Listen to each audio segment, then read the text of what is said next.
湯気サバチャンネルへようこそいらしてくださいました視聴者様。今回は15サイクルからスタートです。コロニーの現状のご紹介から行ってみましょう。まずは懸命な消毒をご覧ください。日常でしょうが、何を紹介してんのよ。序盤の朝の風物詩だな。水洗式にしてしまうと見れない光景です。吹きつけるだけで消毒可能とかごい数。ありがたいことだ。さて、現在の居住区はこんな感じね。まだまだ必要なものをどかどか置いてるだけだな。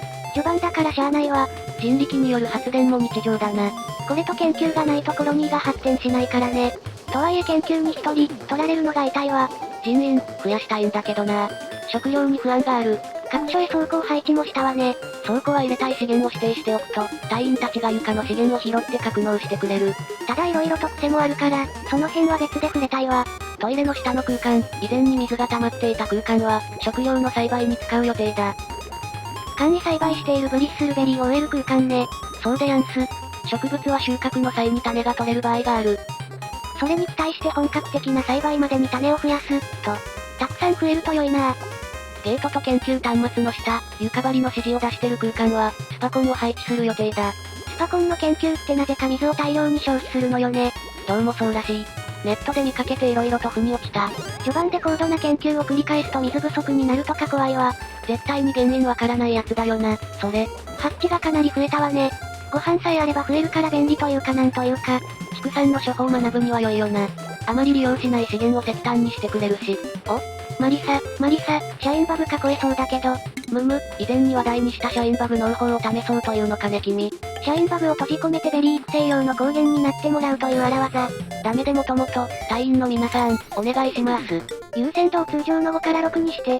さあどうなる？シャインバブ選手、のんきに浮遊しております。対して隊員たちは今の作業が終われば囲みに行ってしまうぞ。バブ選手、逃げ切れるか、それとも隊員たちが追い込むか。おっとここでエリーがいった。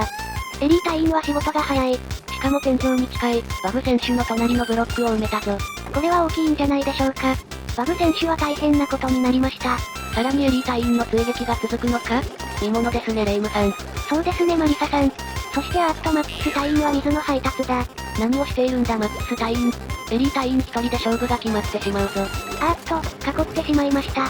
試合終了です。終わってしまえば一方的な勝負でしたね。そうですね。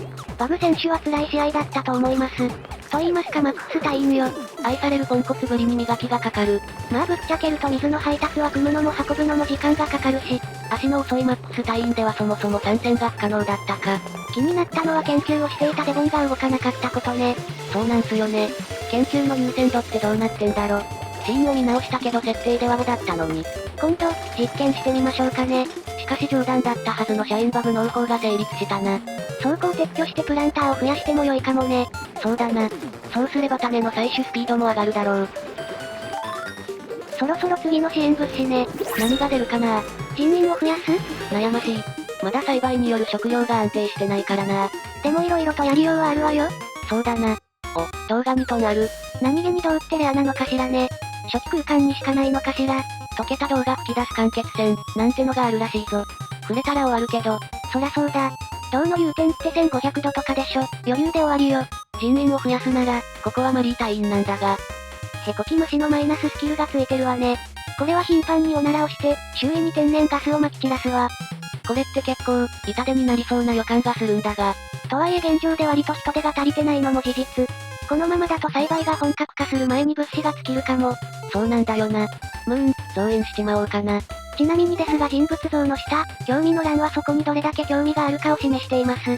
数値が多い方が良さそうなんだけど、あまり多いと環境値の要求値が高くなるらしい。わかりやすく言えば簡単にストレスを溜め込むって感じね。ストレスが50を超え、かつマッサージ機などの癒し手段があると隊員は癒されに行く。そして50を下回るまで帰ってこない、と。ちなみにストレスが最大化、つまり 100% になるとそれぞれ設定通りの壊れ方をする。ここの例で見るとフランキーが破壊衝動、施設を破壊して回るわ。マリーは大泣き。ビエーンって大泣きするやつだと思う。ターナーは暴食。食料を根こそぎ食べるやつね。大泣きってついでに嘔吐するんじゃなかったかな。すげえ迷惑というか、コロニーが崩壊するんだあれ。そんな可能性を秘めたマリー隊員がいよいよ爆誕。秘めなくて良いんだがな。まあへこきの観察も含めて増員だ。早速、作業に入ってるわね。そのようだ。まずはスキルを確認したいとこだが。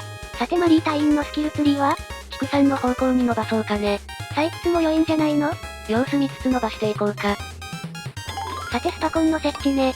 長時間の作業は明かりを追加すると効率が 10% 向上する。スパコン作業はどうしても長くなるから明かり必須ね。そうだな。それを利用してベリーの種を増やそうと思う。良いわね。ベリーに必要な水も水場が近いし。花粉についてもご紹介しておこう。今見てるのは病原菌レイヤーだけど、花粉も表示されております。花粉は一部の植物が発生させていて、アレルギー体質のマイナススキルを持っている隊員が花粉症になる。有効活用もできるので、うまく扱っていきたい所存。そっすね。何気にご覧いただいていなかった発電風景を。走っとる。序盤はこれがあるからスローペースになりがちよね。人手を取られますからな。動物を使って発電ってモッドがあった気がするわ。そりゃ便利だが、いろんな団体から怒られるのでやめておこう。発電が終わるとペシャと着地。そしてお互いに良いね。狭いながらも楽しいコロニーとありたいわね。まったくですな。そろそろ次の発電手段に備えましょうか。そうだな。現状では内燃機関が候補になるだろう。これは石炭を燃やして発電する方法ね。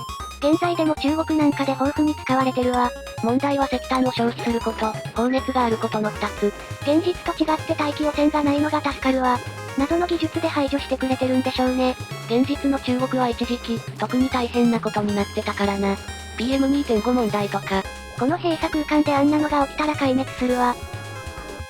さて、内燃機関の前段階、電力制御の成果を活用しよう。スイッチね。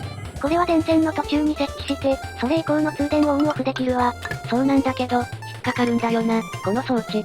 他の装置は指示を出して隊員がオンオフしに行くじゃん。なのにこれだけプレイヤーが直接、オンオフできるのよね。合ってるのかなこの挙動。他の方が使っているところをあまり見たこともないし、謎。